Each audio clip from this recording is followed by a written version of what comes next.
Hey nerds, Farmer Jesse here. Welcome to Growers Daily, your daily dose of ecological farming insight. It is Wednesday, March 19th, 2025, and today we're going to talk about the neglected importance of shade, buying plant starts, and locating a greenhouse. So let's do it.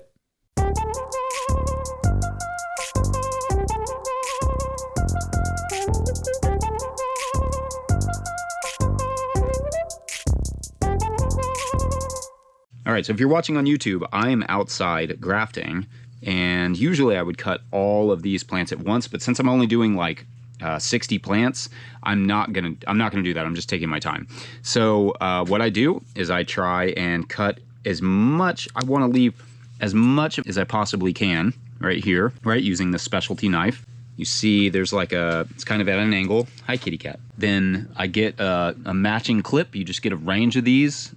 I put it on perpendicular to the cut, because if you don't, it'll push out of the clip. And then I find a similarly sized scion plant. I cut it as long as I can based on the size. I want the cuts to match up. And so basically, like I said, put that on perpendicular, pop this right there on top, and then label it. So in this case, cherry bomb on Fortamino. All right, well, welcome to Wednesday, you all. Now that I'm saying that out loud, Wednesday would have been a good day to do the win segment. But anyway, I hope everyone is doing well. Yesterday, I obviously, as that clip showed, did some grafting, and they are healing away in the dark in the closet that houses our hot water heater and furnace. Super professional setup, obviously. They need a lot of darkness, plus 80-ish degrees and high humidity, so I place a humidity dome over top of the grafts after I graft them, and have to mist them several times a day, and they will stay there for about, 4 to 7 days, depending on how they look, before I start introducing them to more and more light. This is my third year in a row doing it, and so far so good. Anyway, speaking of darkness, this week I've been thinking about shade and the neglected role / importance of shade, not just in indigenous and traditional gardening, but just generally in ecosystems throughout history. Nailed that transition, I think. I started thinking about this after the Milpa / Three Sisters segment on Monday, and talking about trees and corn, and how one of the benefits of, if not reason for, planting taller plants like corn and sunflowers as well as trees in diverse cropping systems is shade. When I saw Daniel Mays of Frith Farm talk at the Oak Conference in January, he had mentioned how a nearby farmer friend of his refers to shade as a type of fertilizer. That's how important it has become, and indeed, certain crops at certain times of the year grow really well in and around shade. Ecologically speaking, when it comes to the natural state of almost all of the crops we grow, many are recovery species that grow on the edge of woods. Grasses like corn, which is a C4 plant, meaning they have a unique pathway for managing excessive heat, to oversimplify the heck out of it. Obviously, things like corn do fine in full sun, but most other plants evolved around and among taller plants and trees and shrubs. In other words, in some amount of shade.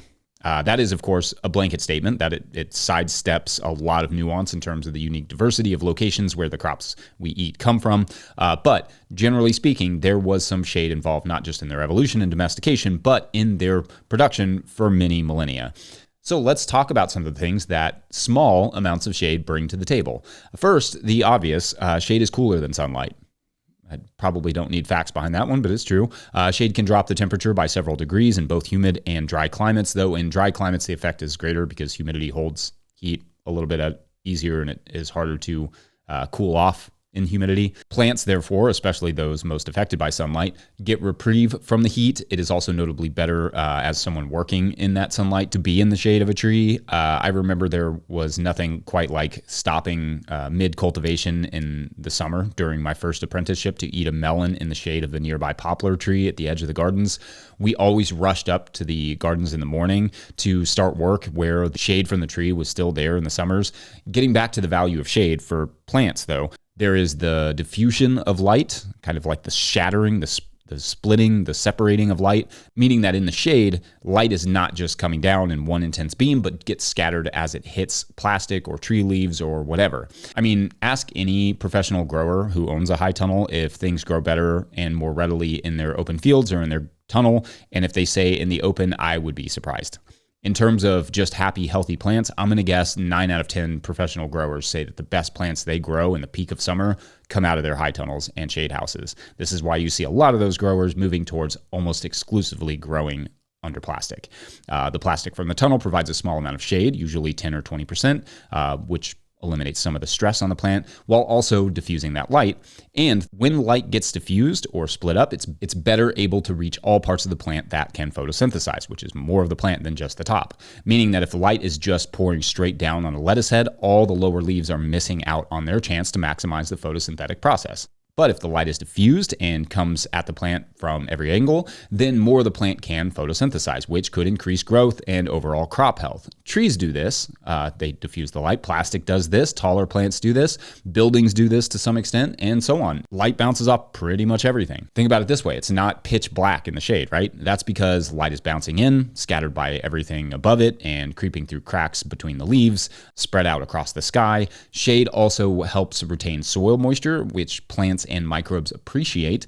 Shade reduces soil and ground level temperatures, which is important because many of our crops, like summer lettuce, for instance, will straight up stop photosynthesizing if they get too hot. Of course, there's absolutely such a thing as too much shade, which will slow growth, create elongated, leggy plants, and reduce the yield of fruiting plants. So it's got to be used, well, a bit like a fertilizer. A little bit goes a long way. And too much can be a problem. A small amount of shade, either artificial, controlled, or planted, can provide a lot of benefits, especially in hotter climates or perhaps even in high altitude climates where the sun is incredibly intense, like in the mountains. Like I said in an episode last week, I prefer full sun, and to control the shade I add for picking a garden site, but I also definitely do like to add that shade where possible. And with more trees on the way to our farm, literally right now, more shade is en route. Just going to take a few years to grow it. All right. Thoughts on shade? Let me know for Feedback Friday, and we'll take a quick break. When we come back, locating a greenhouse in the shade, confoundingly, maybe not so much. BRB. Before you, there was no sun. The light came only from the moon. Today's episode of Growers Daily is brought to you by Tilth Soil. Tilth Soil is a worker-owned co-op making living soils in Cleveland, Ohio using NOP-compliant food scrap compost. They wrote us, quote, "We're stoked to support Growers Daily because healthier, tastier, and generally more decent food systems start with growers like all of you, inquiring minds who care about the land." End quote. Love the folks over there at Tilth. If you're looking for top-notch compost or potting mix, drop an email to the folks at Tilth via info@tilthsoil.com. That's info@tilthsoil.com.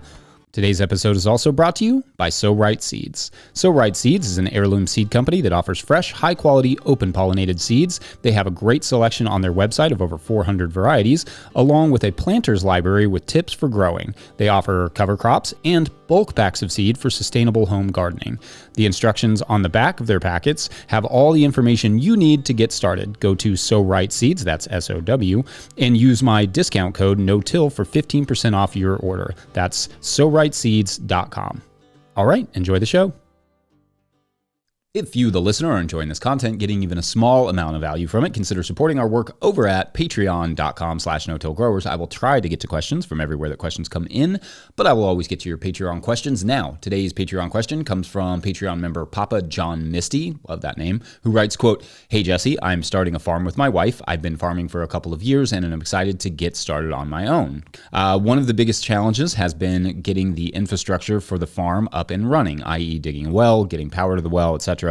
One of the things that we have been wondering is about the location of the greenhouse. We have a spot in mind, but wanted to see what factors you would think are important when setting up the greenhouse.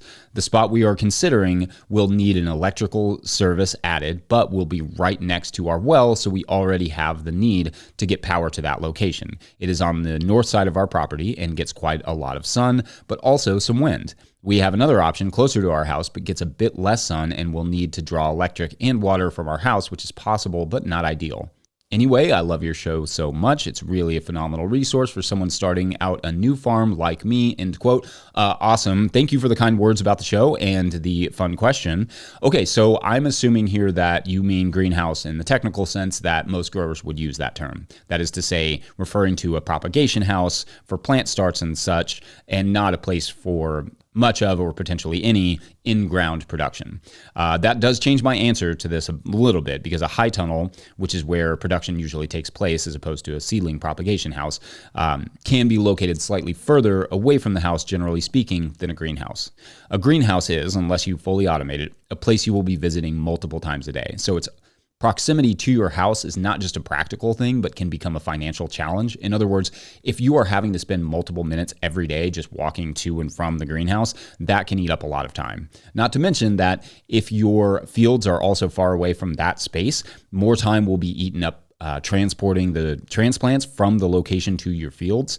However, I will say that your situation has the unique challenge of the potential site that is close to the house, close to the house being where I would recommend generally placing a greenhouse, does not get as much sunlight, and sounds like it will be more challenging to install electricity because you'll be installing it out to the well and there, or at least doubling the cost for you. And I'm just going to speak generally here. So for me, here's what I believe are important in some relative order, but obviously you rarely get everything you want in farming. So first, the water, which you've already mentioned, but water access is essential in an ag greenhouse or high tunnel.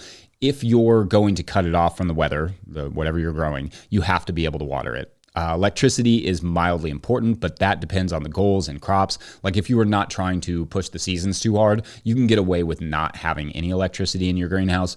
We did that for years, proximity, and it worked fine. I mean, I farmed without electricity for almost as long as I've been farming with electricity, so either works. You just have to get a little creative.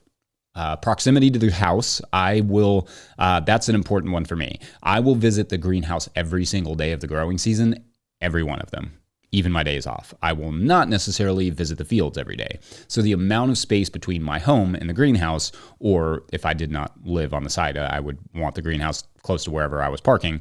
That is really critical for me. Sure, it's nice to walk through the gardens to get to your greenhouse and check and see how things are going. But also when you're in a hurry or it's raining or blistering hot or whatever, it's nice to just get out there, bust it out, and move on. Now, wind.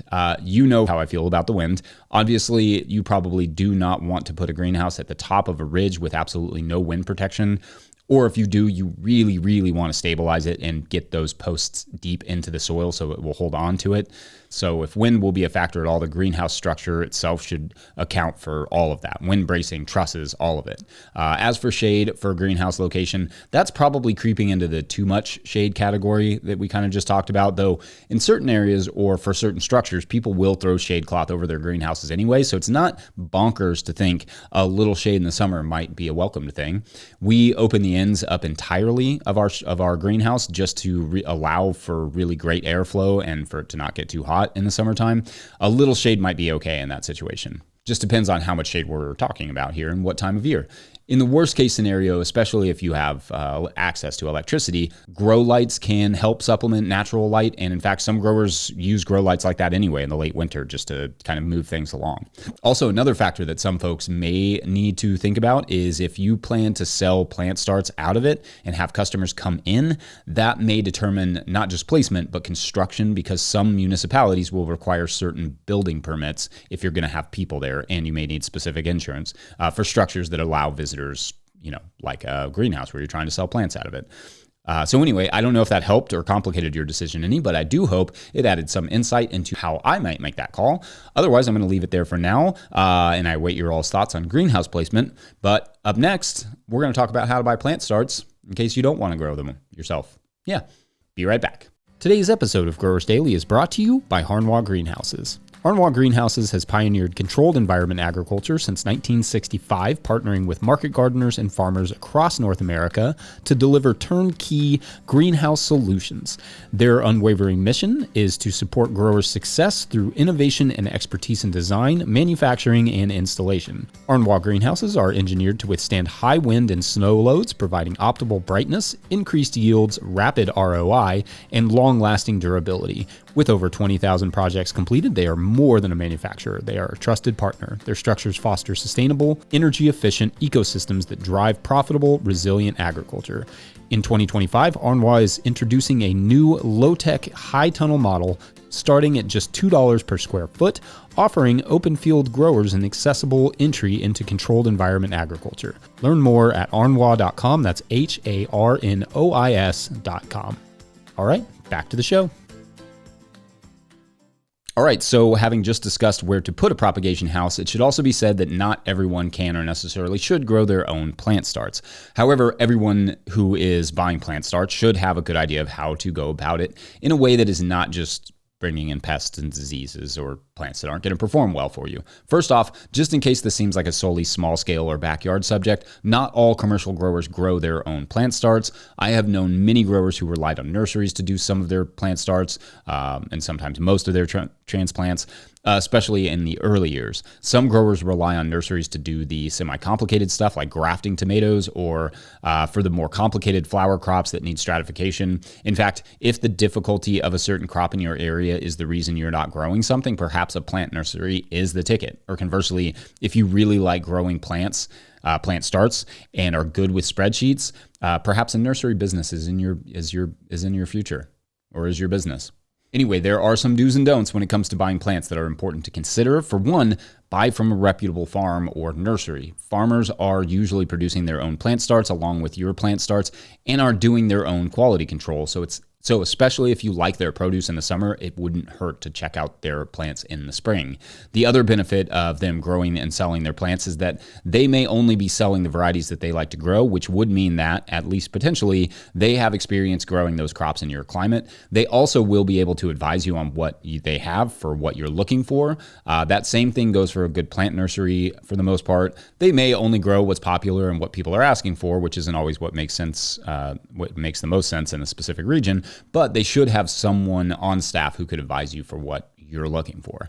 Some nurseries will also just produce what you ask them to. Like you can ask for certain seeds grown a certain way and ready at a certain time from some nurseries, which is awesome. If you are certified organic, you have to follow the guidelines for buying plant starts, which the easiest, safest way to do that is to buy certified organic plant starts. If you can't get certified ones, you will have to prove that any mix used and any amendments used are themselves compliant with NOP standards. But anyway, there may be nurseries who will produce exactly the plants you need organically, if they're allowed to. It won't be as cheap as buying seeds, but when you factor in labor and infrastructure and soil mix and all the expenses that go into producing, not to mention just the savoir-faire of producing plants, the price is generally not all that crazy from a commercial nursery. Buying from most box stores is kind of a hard pass for me, even if they sell certified organic plant starts. With no one guaranteed to be doing any sort of quality control, the risk is high of some amount of pest or disease or maybe even contamination.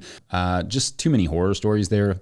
Anyway, no matter where you are buying from, here are some basic physical things to consider. One, taller is not always better. Sometimes a tall plant can mean an older plant that has been maintained in a small pot for several weeks. A small plant, in particular tomatoes or peppers, may have less risk or disease and less root wrapping, called being root bound. Two, a flowering or fruiting transplant is a stressed transplant. If the seedling is flowering, it generally means it is not happy and it's just trying to create some fruit, some progeny, before it dies. It does not mean you will get to production faster. And in fact, if you buy a plant like that, pull the fruit off at planting so it will put its energy into establishing its roots.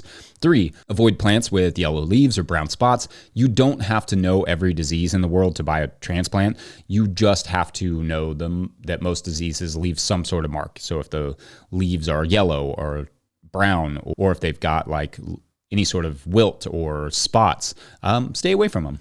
They should be nice and stubby and green and healthy looking. Check the growth center right at the top and underneath of the leaves to see if there are any aphids there. If so, don't grow. Well, that's not strictly true. If your plant starts to get aphids or have aphids, you can manually deal with them and then plant them. And if planted into decent soil conditions, it should outrun the aphids, but it's not ideal, obviously, to purchase them with the pest already there. 5, avoid the blue fertilizer balls in the soil mix. If the soil mix looks funky and colorful, that's not a great sign. And it's not anything you want in your soil. The white ones are perlite. That is generally fine. The blue ones, not so great. All right, what would you all add to this list? Otherwise, I'm going to leave it there for now. Don't forget, we are officially a 501c3, so donations are tax deductible and greatly appreciated. Enormous thank you to all of our sponsors. Huge shouts to Willie Breeding for the theme music and the team at No Till Growers. Also, shouts to Epidemic Sound for the background music that you can hear. I hope I picked a good one. Pick up a copy of the Living Soil Handbook by me or The Seed Farmer by Dan Brisebois over at no-tillgrowers.com to support our work. Big thank you to everyone over at patreon.com/no-tillgrowers, where at a certain level, or if you just bump up from one level to another, or sign up in the month of March, you get a shout out on the show. So big shout outs today to Richard Schuler. So this is the story of a journalist, Richard, who is picking up, there's this like trend going around on TikTok, and it's basically these people they'll buy these plants, this very specific glowing plant that has been propagated by this group of the botanists, and anyway, they buy this plant, and all the TikToks are very boring, but it's just a person sitting next to a plant looking very relaxed. So anyway, Richard is thinking, well, this seems like there's got to be a story here. This seems weird. It's like there's something weird about this plant. Can't quite put a finger on it. So he starts his reporting, and things get interesting. All right. Thanks for watching and/or listening. We will see you tomorrow. Bye.